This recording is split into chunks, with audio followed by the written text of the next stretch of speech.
Hello नमस्कार शुभ सकाळ मंडळी. ठरलं तर मगच्या 18 सप्टेंबरच्या एपिसोडमध्ये तुम्हा सगळ्यांचं खूप खूप स्वागत. तर कालपर्यंत आपण बघितलं होतं की प्रियाची चांगली फजिती करणार आहेत आता हे सुभेदार कुटुंबीय, आणि तोच भाग आज आपल्याला कंटिन्यू बघायला मिळणार आहे. सो आज प्रियाला धक्के मारून घराच्या बाहेर हकलून दिलेला आहे आणि त्यासाठी आजचा एपिसोड शेवटपर्यंत बघा. आणि अजून एक रविराज आणि प्रतिमा आत्या काहीतरी महत्त्वाचा निर्णय घेणार आहेत तन्वीच्या बाबतीत, त्यासाठी पण तुम्हाला आजचा एपिसोड पूर्ण बघायला लागतोय. तर आता सायलीने प्रियाला इथे सांगितलं आहे की निक आणि पुन्हा ह्या घराच्या दिशेने तू काही फिरकायचं नाही आहे. तेव्हा अश्विन सायलीवर भडकतो आणि म्हणतो तू असं नाही वागू शकत. पण सायली काय अश्विनचं ऐकून घेत नाही आणि सरळ तन्वीचा प्रियाचा हात पकडते आणि तिला जरा पुढे घेऊन येते आणि मग म्हणते की आता इथून सरळ सरळ निघायचा तू आणि पुन्हा या घराकडे नाही तर या दिशेकडे पण बघायचं नाही. आता अश्विन सायलीला म्हणतो सायली तू काय हे बरोबर करत नाही आहे, हे घर तन्वीचं सुद्धा आहे. त्यावेळेला कल्पनाताई अश्विनवर चिडतात आणि मग म्हणतात हे घर तन्वीचं नाही आहे. आणि तन्वीची जी बॅग तिकडे भरून ठेवलेली असते तो कल्पनाताई ती बॅग उचलतात आणि तन्वीजवळ अशी फेकून देतात. अस्मिता पण एक बॅग फेकून देते. तेव्हा सायली प्रियाला म्हणते की आता तरी तुला तुझी लायकी कळली ना प्रिया, चल आता निघ इथून लवकर आणि पुन्हा या घराकडे आणि इथल्या दिशेकडे सुद्धा बघायचं नाही. अश्विनला आता शॉक बसला आहे की त्याची मम्मा आणि अस्मिता प्रियाशी इतक्या घाणेरड्या पद्धतीने वागताय. मग तो प्रियाला म्हणतो बघितलंस ना तन्वी, म्हणून मी तुला सांगत होतो की आपण या घरी नको यायला. पण आता प्रियाची नाटकं काही संपत नाही आहे. कालपासून नुसता धिंगाणा घातला या घरातल्या लोकांनी. प्रिया पुढे नाटकं करत असते, अरे ही सगळी माझी माणसं आहेत रे, मी इतकी वाईट आहे का रे अश्विन, इतकी वाईट आहे का की या घरातल्या लोकांनी माझ्याशी असं वागावं. मी ते जेलमध्ये, अरे ते आयुष्य मला नको वाटत होतं. आणि काय म्हणते की मी अशा कुटुंबाचंच स्वप्न बघत होते. अरे मी लहानपणापासून आईवडिलांशिवाय राहिली आहे आणि आता माझे वडील ते तर माझ्याशी बोलत पण नाही आहे रे, ते तर मला कधी भेटायला पण नाही आले. ते माझ्यावर खूप रागवलेत, आता माझ्यावर प्रेमच नाही करत. आता मी कुठे जाणार, मला माझ्या हक्काच्या घरात जायचं आहे. अरे अश्विन, मला लहानपणापासून माझे आईवडील नाही मिळाले रे, त्यांच्याशिवाय मी वाढले आणि आता माझी एवढी सगळी माणसं माझ्यासमोर असताना मी कसं त्यांच्यापासून लांब राहू. मला या घरात जायचं आहे. मनातल्या मनात बोलत असेल की मला या घरातल्या जाऊन सगळ्या प्रॉपर्टीवर डल्ला मारायचा आहे आणि वरून दाखवताना असं दाखवते की तिला तिथल्या माणसांची गरज आहे. खरं तर ह्या माणसांची आठवण तिला त्या जेलमध्ये असताना एकदासुद्धा आलेली नाही आहे. तिला फक्त ते घर, तिथली मऊ गादी आणि सगळ्या सुखसोयी यांची आठवण येत होती. पण नाटकं किती करते. पण अश्विन तिला सांगतो अगं पण आता तुला समजलंय ना की या घरातल्या लोकांना आपली गरज नाही आहे, तुझी गरज नाही आहे. आणि मग ज्या घरातल्या लोकांना आपली गरज नाही आहे तर आपल्याला पण त्यांची गरज नाही आहे. पण इकडे प्रिया म्हणते अरे माझे बाबा तर मला साधं भेटायला पण नाही आले रे, पण तू मला तिथून सोडवलंस, मग मी तुझ्या आईवडिलांशिवाय कशी राहणार. मला राहायचं आहे रे तुझ्या आईवडिलांसोबत. पण अश्विन तिला पुन्हा समजावत असतो की आपण इथे नाही राहायचं, तू चल आपण इकडून जाऊया. मी तुला सांगत होतो आपण इकडे नको होतं यायला. अगं ह्या घरातली लोकं चांगली नाही आहेत म्हणजे घ्या. त्याला त्याच्या बायकोचा एकही अवगुण दिसत नाही आहे आणि ह्या घरातल्या लोकांना बोलतोय की ह्या घरातली लोकं चांगली नाही आहे. आता प्रियाकडे सगळे तिचे जे काही टँट्रम्स होते ते करून झालेले आहेत, सगळ्या गोष्टी आजमावून झालेल्या आहेत. पण ती काय आता सुभेदारांच्या मनामध्ये टीचभर जागासुद्धा मिळवू शकलेली नाही आहे. त्याच्यामुळे आता प्रियाकडे राहिलं सुईलं एकच ब्रह्मास्त्र आहे आणि ते म्हणजे पॅनिक अटॅक येतोय असं दाखवायचं आणि चक्कर येऊन खाली पडायचं. म्हणून मग ती तोच मार्ग निवडते आणि बोलता बोलता चक्कर येण्याचं नाटक करते की मी इतकी वाईट आहे का रे अश्विन, म्हणजे घरातल्या लोकांनी माझ्याशी असं वागावं. आणि असं म्हणत ती जरा चक्कर येण्याचं नाटक करत असते आणि मग पडण्याची ॲक्टिंग करते. तिला माहिती आहे अश्विन तिथेच उभा आहे, तो काही तिला खाली पडू देणार नाही आहे. आणि ड्रामे करण्यात तर प्रिया एक नंबर आहे. सो इथे अश्विन आता प्रियाला पकडतो आणि तन्वी असं करतो. तिला जरा भोवळ आल्याचं नाटक तिने केलेलं आहे. आता तो तिला उठवतो आणि म्हणतो कदाचित तुझा BP लो झाला असेल, तू नको काळजी करू, उठ ना तन्वी. आणि मग आता तो त्याच्या मम्माला सांगतो मम्मा पाणी आण जा पटकन. पण कल्पनाताईंनी ठरवलं आहे की तन्वीला म्हणजे प्रियाला कुठल्याही पद्धतीची मदत करायची नाही आहे, त्यामुळे त्या काही पाणी आणण्यासाठी जात नाही आतमध्ये. अश्विनला जरा पहिल्या याच्यामध्ये धक्का बसतो की आपली मम्मा साधं पाणीसुद्धा देत नाही आहे. मग नंतर अस्मिताताई आणि विमलताई दोघांनाही अश्विन सांगतो की जा ना जरा पाणी घेऊन या, पण त्या दोघीही जागेवरून काही हलत नाही. त्याला काळजीत बघून सायली त्याला सांगत असते की हिची फक्त नाटकं आहे, तिला काहीही झालेलं नाही आहे. पण अश्विन तिच्यावर चिडतो आणि मग म्हणतो तू गप्प बसा, ती मेली तर सगळ्यात जास्त आनंद या घरामध्ये तुलाच होणार आहे. आणि ह्या वाक्याने प्रतापराव पण त्याच्यावर चिडतात आणि मग म्हणतात अश्विन तू कोणाशी बोलतोयस, का बोलतोयस, याचं जरा भान ठेव. पण अश्विन काय ऐकून घेत नाही. तो आता प्रियाला सारखं म्हणत असतो उठ ना प्रिया. बिचारायला असं वाटतंय तिचा BP लो झाला आहे. मग तो आता तिला तिथेच बेडवर जरा उशाशी घेतो आणि त्यानंतर त्यांच्या घरी ते कारंजे आहेत ना त्याच्यातलं पाणी आणतो आणि प्रियाच्या तोंडावर मारतो. त्यानंतर तसंही तिची नाटकं होती त्यामुळे तिला लगेच शुद्ध येते आणि ती एकदम असं शुद्ध आल्यासारखं नाटक करते. नंतर तिचा चेहरा वगैरे पुसून घेते मग अश्विन तिला विचारतो, तुला बरं वाटतंय ना तन्वी? तेव्हा प्रिया सांगते की मी माझ्या हक्काच्या घरात गेल्याशिवाय आता मला बरं नाही वाटणार आहे. अरे मला माझ्या घरात जायचं आहे. त्यावेळेला अश्विन म्हणतो, तुला तुझ्या घरात जायचं आहे ना, चल आता मी तुला तुझ्या घरात घेऊन जातो. म्हणून अश्विन आता आवात तिथून उठतो आणि मग म्हणतो, तुला घरात जाण्यापासून कोण अडवतो ना ते मी बघतोच आता. आणि म्हणून आता अश्विन प्रियाला घरात घेऊन जाणार आहे. अश्विन उठून उभा राहतो. तेवढ्यात अर्जुन त्याच्या समोर जातो, कारण अर्जुनने पण पक्क ठरवून घेतलेलं आहे की प्रियाला आता पुन्हा त्या घराचा उंबरठा ओलांडून आतमध्ये येऊ द्यायचं नाही आहे. आता अश्विन अर्जुनला म्हणतो, बाजूला हो दादा, नाहीतर आहे ना माझ्या हातून काहीतरी विचित्र होऊन बसेल. आता अर्जुन म्हणतो की तुला जे करायचं आहे ते कर, पण ही मुलगी या घरात जाणार नाही आहे आणि या मुलीला या घरातून बाहेर काढल्याशिवाय आम्ही काही इथे शांत बसणार नाहीये. चांगलीच भांडणं लावली आहेत या प्रियाने या भावाभावांमध्ये आणि घरातल्या लोकांमध्ये. दुसरीकडे आपल्याला बघायला मिळतं की रविराज आणि प्रतिमा आत्या तिकडे बसलेले असतात. त्यावेळेला रविराजांना त्यांच्या कलिगचा म्हणजे सोबत काम करणाऱ्या एखाद्या व्यक्तीचा फोन येतो आणि ते म्हणतात की अभिनंदन रविराज किल्लेदार सर. तेव्हा किल्लेदारांना प्रश्न पडतो की कशाबद्दल अभिनंदन करतायत. तर समोरून ती व्यक्ती सांगते, अहो तुमच्या मुलीला सुटका मिळाली जेलमधून. पण ही गोष्ट ऐकून रविराजांना काही आनंद होत नाही, त्यांना धक्काच बसलेला असतो. त्यावेळेला रविराज म्हणतात की का, पण हे असं कसं झालं. आणि मग समोरचा व्यक्ती कदाचित सगळी डिटेल्स सांगतो आणि रविराज त्या व्यक्तीला पण सांगून देतात की त्या मुलीशी आमचा काहीही संबंध नाही आहे आणि खरं तर तुम्ही आम्हाला फोन पण नव्हता करायला पाहिजे. फोन झाल्यानंतर प्रतिमा आत्या विचारतात, काय झालं, कोणाचा फोन होता. ते वेळेला रविराज सांगतात की माझ्या एका कलिगचा फोन होता, मला अभिनंदन करण्यासाठी फोन केला होता. मग प्रतिमा आत्या म्हणतात, कशाबद्दल. त्यावेळेला रविराज सांगतात की तन्वीला सुटका मिळाली आहे म्हणे जेलमधून, तिची सुटका झाली आहे. आणि ही गोष्ट ऐकून एखाद्या आईला आनंद झाला असतं की नाही, पण प्रतिमा आत्यांना इथे अजिबात आनंद होत नाही. त्या म्हणतात, पण का, कशी काय सुटली, तिला तर 7 वर्षाची शिक्षा झाली होती ना. त्यावेळेला रविराज सांगतात की काही प्रोव्हिजन्स अशा आहेत की अशा केसमधले जे गुन्हेगार आहेत त्यांना काही गोष्टींमधून अशी सुटका होऊ शकते. आता तिच्या वकिलाने त्यातला कुठला मार्ग अवलंबला आहे ते काही मला सांगता येणार नाही आणि मला ते जाणून पण घ्यायचं नाही आहे. ही मुलगी ज्या पद्धतीने आपल्याशी खोटं वागत आली, आजपर्यंत खोटं बोलत आली आहे, त्यानंतर मला तिचं तोंड पाहण्याची सुद्धा इच्छा नाही आहे. आता प्रतिमा आत्या म्हणतात की ज्यावेळेला ती जेलमध्ये होती त्यावेळेला आपण तिला एकदाही भेटायला गेलो नाही आणि आता ते कसं शक्य होणार आहे. म्हणजे ती आता सारखी आपल्या समोर येत राहणार आणि मग आपल्याला तिचं तोंड बघावंच लागणार आहे ना. त्यावेळेला रविराज पण जरा विचार करत असतात आणि त्यावर प्रतिमा आत्या म्हणतात की यापुढे तन्वीच्या बाबतीत आपल्याला काहीतरी निर्णय लवकरच घ्यावा लागणार आहे. मला काय वाटतं माहिती का, रविराजांनी त्यांची सगळी संपत्ती आहे ना सायलीच्या नावे करून टाकली पाहिजे, म्हणजे प्रियाचा रविराजांच्या घरचा संबंध संपून जाईल आणि त्यानंतर मग प्रियाची गरजही राहणार नाही नागराजला.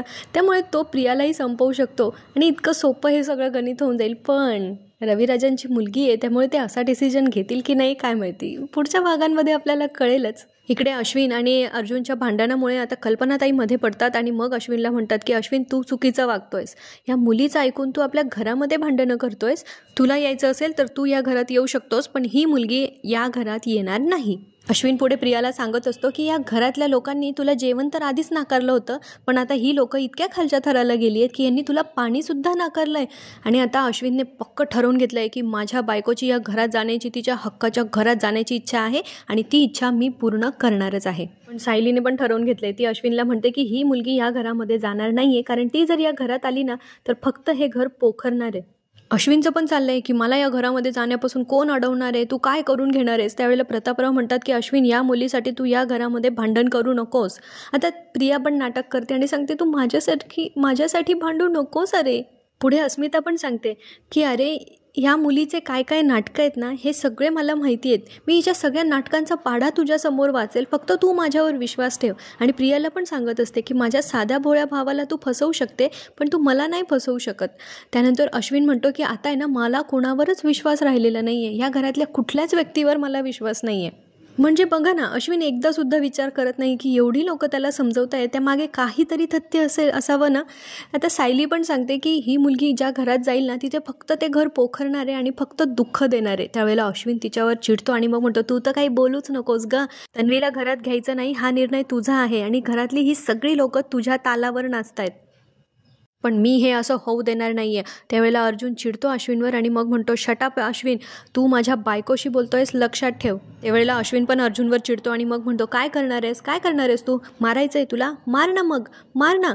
अर्जुन त्याला खूप वेळा समजवत असतो की तू शांत बस नाहीतर मग मी पण काहीतरी करून बसेल. आणि अश्विन त्याला अजून जास्त चिडवतोय, मग काय करणार आहेस तू मारायचं आहे का तुला, मार ना मग. आणि अर्जुनचा शेवटी हात उचलतो त्याच्यावर. पण वेळीच सायली सगळी सिच्युएशन सांभाळून घेते आणि अर्जुनकडे जाऊन त्याला जरा शांत करते आणि मग म्हणते, अहो संयम ठेवा जरा स्वतःवर, नाहीतर नको ते होऊन बसेल. आज सायलीने अडवलं नसतं ना तर अश्विनने एकदम सणसणीत कानाखाली खाल्ली असती खरंच अर्जुनच्या हातची. सायली अर्जुनला थांबवते आणि अश्विन म्हणतो, अगं कर ना, बोलू दे ना त्याला, सगळं तर तुझ्या मनासारखंच होतंय, आता कशाला नाटकं करतेस. त्यावेळेला प्रतापराव त्याच्यावर चिडतात आणि मग म्हणतात, अश्विन तू जरा शांत हो.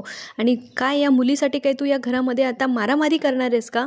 तू कोणाशी काय बोलतोयस, काय वागतोयस याचं जरा भान ठेव. त्यावेळेला अश्विन म्हणतो, तुम्ही तर नेहमी यांचीच बाजू घेता हो, कारण तुमचा मेंदू आहे ना या दोघांकडे गहाण ठेवला आहे. बाप रे. आता मात्र अश्विनने सगळ्या सीमा ओलांडलेल्या आहेत आणि इतका जास्त उद्धट झाला आहे की तो त्याच्या आईवडिलांचे संस्कारसुद्धा विसरलेला आहे. आणि अश्विनचं हे वाक्य ऐकल्यानंतर घरातले सगळेच त्याच्यावर खूप संतापलेले असतात आणि कल्पनाताईंना इतका राग येतो की त्या त्याच्या जवळ येतात आणि त्याच्या सणसणीत कानाखाली वाजवतात. तर अशा पद्धतीने अश्विनचा माज थोडासा का असेना कल्पनाताईंच्या याच आपटीने नक्कीच उतरलेला असणार आहे. त्यावेळेला कल्पनाताई अश्विनवर चिडतात आणि मग म्हणतात की तू जरा भान ठेव, तू तुझ्या वडिलांशी बोलतोयस. त्यावेळेला अश्विन आता कल्पनाताईंच्या नजरेला नजर मिळवू शकत नाही आणि तो मान खाली घालतो. आणि मग कल्पनाताईंनी पण अश्विनला सांगून टाकलेलं आहे की ही मुलगी या घरामध्ये येऊ शकत नाही, तिची या घरात राहण्याची लायकी नाही आहे. आता प्रिया पुन्हा अजून एकदा नाटक करते, पण ह्यावेळी तिच्या बोलण्यामध्ये कॉन्फिडन्स नसतो की ती असं दाखवत असते की मी तुझीच ती तन्वी आहे ना आई, तिच्या बोलण्यात कॉन्फिडन्स नाही आहे. पण मग इथे सायलीने पण आता तिला सांगितलं आहे की तुझी नाटकं बंद करायची आणि आता तू इथून पटकन चालतं व्हायचं, तुला तुझी लायकी आत्ता तरी कळली असेल. पण प्रिया इतकी लोचट आहे की ती त्या घरातून काही जाणार नाही आहे, स्वाभिमान वगैरे तर तिला नाहीच आहे. म्हणून शेवटी सायलीनेच ते पाऊल उचललं आहे आणि सरळ तिचा हात पकडून तिला पूर्ण गार्डनमध्ये अक्षरशः असं फरफटत नेऊन गेटच्या बाहेर फेकून दिलेला आहे. आणि हा सीन बराच वेळ त्यांनी आपल्याला दाखवला आहे, म्हणजे आपल्या प्रेक्षकांच्या डोळ्यांचे पारणे पिटतील की प्रियाच्या बाबतीमध्ये सुभेदार कुटुंबियांनी एकदम मस्त असा स्टँड घेतलेला आहे. आणि हा सीन दाखवता आहे ना त्यांनी आपल्याला थोडंसं सायलीला ज्या वेळेला कल्पनाताईंनी घराबाहेर काढलं होतं ना तो पण सीन दाखवला आहे. म्हणजे कर्मच आहेत की नाही. प्रियामुळेच सायली त्यावेळेला पण घराच्या बाहेर गेलेली होती, कारण तिनेच ती सगळी काडी लावलेली होती आणि त्या सगळ्या गोष्टी एक्सपोज केल्या होत्या. आणि आज कर्माने तिला तिच्या कर्माची फळं दिलेली आहेत आणि प्रिया पण आज त्याच सिच्युएशनमध्ये आहे. तिलाही घराच्या बाहेर अशाच पद्धतीने हाकलून लावण्यात आलेलं आहे. पण ज्या वेळेला सायली प्रियाला जमिनीवर आपटते ना त्यावेळेला प्रियाचे एक्सप्रेशन अगदी पाहण्यासारखे असतात. बघा ना कशी मारक्या म्हशीसारखी बघते त्या सायलीकडे. आता सायलीने तिला सांगितलेलं आहे की कोर्टाने तुझी मुक्तता केलेली असेल, पण या घरात येण्यासाठी मी तुला परवानगी दिलेली नाही आहे. आणि मग कल्पनाताई आणि अस्मिता प्रियाच्या ज्या 2 बॅग्स आहेत ना त्या अशा हवेत उडवून एकदम फिल्मी स्टाईलमध्ये तिला त्या घराच्या बाहेर हाकलून लावतात. तर आता लायकीत असलेली प्रिया म्हणजे जमिनीवर आपटलेली प्रिया आणि तिच्यासोबत असलेला तिचा अश्विन हे दोघं एका बाजूला आहेत आणि सगळे सुभेदार कुटुंबीय एका बाजूला आहेत. आणि त्यानंतर प्रियाला जमिनीवर आपटल्यानंतर सुभेदार कुटुंबीय तिच्याकडे पाठ फिरवून घराकडे निघून जातात आणि सगळेच एकदम एकाच वेळेला निघून जातात. त्यामुळे ते बघतानाच एकदम भारी वाटतं असं. आणि आतमध्ये गेल्यानंतर सायली ते गेट जे आहे ना ते आतून बंद करून घेते आणि प्रियाच्या हातात काहीही उरत नाही. त्यामुळे तिच्या चेहऱ्यावर आपल्याला फक्त आणि फक्त संताप बघायला मिळतो. दुसरीकडे आपल्याला बघायला मिळतं की महिपत आणि त्याच्याकडे त्याचा बॉयफ्रेंड नागराज गेलेला आहे आणि महिपत जाम चिडलेला असतो, कारण साक्षी पण खूप चिडली होती प्रियाची सुटका झाली म्हणून. सो आता महिपतला असं वाटतंय की त्याच्याच मूर्खपणामुळे ना ह्या प्रियाचं चांगलंच पावलेलं आहे आणि त्याच्यामुळे महिपतला स्वतःचाच खूप राग आलेला असतो. तो स्वतःचीच फ्रेम घेतो आणि खाली आपटून फेकून देतो आणि मग म्हणतो की ती पोरगी, ती काल जन्माला आलेली पोरगी ना ती अगदी बरोबर बोलत होती. ती म्हणत होती की तिने ना आमचं माकड केलेलं आहे, माकड, या महिपतचं माकड करून टाकलं आहे तिने. नागराज आता त्याला समजवतो की ए महिपत, अरे काय चाललं आहे तुझं, कशाला स्वतःलाच दोष देतोय आणि स्वतःचंच रडगाणं गातोय, काय मिळणार आहे तुला हे करून. त्यावेळेला महिपत पण सांगतो की नाही ही काल आलेली पोरगी हिने मला चॅलेंज केलं होतं आणि आता मला वेड्यात काढून तिची सुटका झालेली आहे. त्यामुळे आता महिपत तिच्यावर खूप चिडलेला आहे आणि मग म्हणतो की हिला तर आता हे सगळं भोगावं लागणार आहे. त्यावेळेला महिपतची गुंड त्याला म्हणतात की तुम्ही सांगा साहेब काय करायचं आहे, आत्ता तिचा काटा काढतो आम्ही. पण आता नागराज म्हणतो ए बाबा असं काही करायचं नाही आहे. आणि तो आता महिपतला पण समजवतो, तू पण जरासा शांत राहा, तुला माहिती आहे ना त्या प्रियाकडे तो एक व्हिडिओ आहे आणि तो जर तिने व्हायरल केला तर आपलं काही खरं नाही. म्हणजे तिचं काही झालं पण तो व्हिडिओ तर व्हायरल होणारच आहे ना, त्याच्यामुळे त्याचे परिणाम आपल्याला भोगावे लागणार आहेत. तर महिपतच्या पण ही गोष्ट लक्षात येते की आपण तिला जीवे तर नाही मारू शकत, पण मग महिपत म्हणतो मी कुठे म्हटलं की तिला मी मारणार आहे, तिला मी संपवून टाकणार आहे. ते मी फक्त म्हटलं आहे की तिला ह्या सगळ्या गोष्टीचे परिणाम भोगावे लागणार आहे. म्हणजे मला सांगा ना की जिवंतपणी माणसाला जे दुःख होतं, ज्या वेदना होतात त्या मेल्यावर होतात का? तेवढं दुखतं का आपल्याला मेल्यावर? नाही ना. म्हणजे त्या प्रियाला आता महिपत असा धडा शिकवणार आहे की ती जिवंत असेपर्यंत तिला त्या गोष्टींची जाणीव होत राहणार आहे. सो इथे महिपतने आता ठरवून घेतलेलं आहे की मी त्या प्रियाला असा त्रास देणार आहे, तिला एवढं दुखरी नस तिची एखादी असेल ना, ती अशी पकडून ती अशी दुखवणार आहे ना की ती मला स्वतःहून सांगेल की अण्णा सर मला नाही जगायचं आहे, अण्णा सर मला सोडा अण्णा सर, आणि ती अशी भीक मागणार आहे माझ्यासमोर. त्याच्यामुळे प्रियाला त्रास देण्याचं महिपतने इथे ठरवून घेतलेलं आहे. आणि तो मग प्रियाची कशा पद्धतीने खरडपट्टी काढतो हे आपल्याला पुढच्या काही भागांमध्ये बघणं अतिशय मनोरंजक ठरणार आहे. दुसरीकडे सुभेदार कुटुंबीय जरा आता प्रियाला बाहेर हकलून जरा आतमध्ये आलेले आहेत आणि ते एकमेकांशीच बोलत असतात. त्यावेळेला अस्मिता म्हणते की किती नाटकं करत होती ही तन्वी, म्हणजे स्वतःच्या थोपाडीतच काय मारून घेतली, चक्कर येण्याचंच काय नाटक केलं, रडत काय होती. त्यानंतर ती आता म्हणते की सायली, मॉम, डॅड, या तन्वीच्या वागण्याला मी इतकी वाहवत गेले ना की माझ्याकडून पण खूप चुका झाल्या आणि म्हणून आता ती सगळ्यांची माफी मागत असते. त्यावेळेला कल्पनाताई म्हणतात अगं असं काय बोलतेस, तुझी काय चूक आहे, तीच तशी वागत होती. आणि आता कल्पनाताईंना असं वाटतंय की तन्वी सापडण्यासाठी आपण किती देवाकडे प्रार्थना करायचो, पण आता त्यांना असं वाटतंय की तन्वी सापडलीच नसती ना तर बरं झालं असतं. घरातले त्यांच्या ह्या वाक्याने जरा आश्चर्यचकित होतात. तेव्हा कल्पनाताई म्हणतात की हो, म्हणजे जी मुलगी स्वतःच्या आईच्या जीवाची हेळसांड करू शकते ती मुलगी सासरच्यांना विष तर देऊच शकते ना. आणि तन्वी सापडल्यानंतर रविराज भाऊजी आणि प्रतिमाला तरी कुठे एवढा आनंद झाला आहे. आणि ह्या गोष्टीवरच आजचा एपिसोड इथेच संपतो. सो पुढच्या भागात आपल्याला बघायला मिळणार आहे की प्रिया आणि अश्विनने सायलीचीच टेक्निक वापरलेली आहे. आणि जसं अर्जुन आणि सायलीला एक रात्र बाहेर राहावं लागलं होतं त्यावेळेला त्यांनी तंबू बनवला होता साड्यांचा, तसाच तंबू इथे तन्वीने सुद्धा बनवलेला आहे, म्हणजे प्रियाने बनवलेला आहे. सो आता अर्जुन सायलीला घेऊन येतो ते पाहण्यासाठी आणि त्यावेळेला सायली सांगते की आपणही आपल्या साड्यांचा असंच बनवलं होतं ना. तेव्हा अर्जुन म्हणतो हो, पण तेव्हा तू माझ्यासोबत होतीस ना, त्यामुळे ती खडतर जागासुद्धा मला अगदी मखमलासारखी वाटत होती. आणि दुसरीकडे अजून एक आपल्याला बघायला मिळणार आहे की अर्जुनने सायलीच्या आईवडिलांचा शोध घेण्याचा पुन्हा एकदा सुरुवात केलेली आहे. आणि म्हणून तिचं जे आय कार्ड आहे ना त्याच्यावरचा जो फोटो आहे त्याचा स्केच बनवण्यासाठी त्याने एका स्केच आर्टिस्टला बोलवलेलं असतं. तर सायलीला इथे काही माहीत नसतं की ते स्केच आर्टिस्ट तिच्याच कामासाठी तिथे आलेले आहेत. सो ती त्यांच्यासाठी सगळ्यांसाठी जेव्हा कॉफी घेऊन जाते त्यावेळेला अर्जुनला असं वाटतं की सायलीने हे काही बघून नको घ्यायला, नाहीतर ती पुन्हा अर्जुनवर चिडेल. आणि म्हणून तो तिला जरा लांब ठेवण्याचा प्रयत्न करतो, पण सायली काय त्याच्यापासून लांब राहत नाही. आणि मग अर्जुनला भीती वाटते की सायलीला या सगळ्या गोष्टी समजत आहेत की काय. सो आता ह्या सगळ्या गोष्टींचे काय परिणाम होत आहेत हे पुढच्या भागांमध्ये बघणे इंटरेस्टिंग ठरणार आहे. तेव्हा व्हिडिओ आवडला असेल तर लाईक करा आणि चॅनलला सबस्क्राईब करून ठेवा, म्हणजे पुढचे भाग तुमच्याकडून मिस होणार नाही. तोपर्यंत आनंदी राहा, खुश राहा, हसत खेळत राहा, आपली आणि आपल्या प्रियजनांची काळजी घेत राहा. भेटूया पुढच्या भागात. धन्यवाद. नशीबवान आणि लपंडाव मालिकांचे पण रिव्ह्यू आपल्या चॅनलवर आहेत, ते पण बघायला विसरू नका.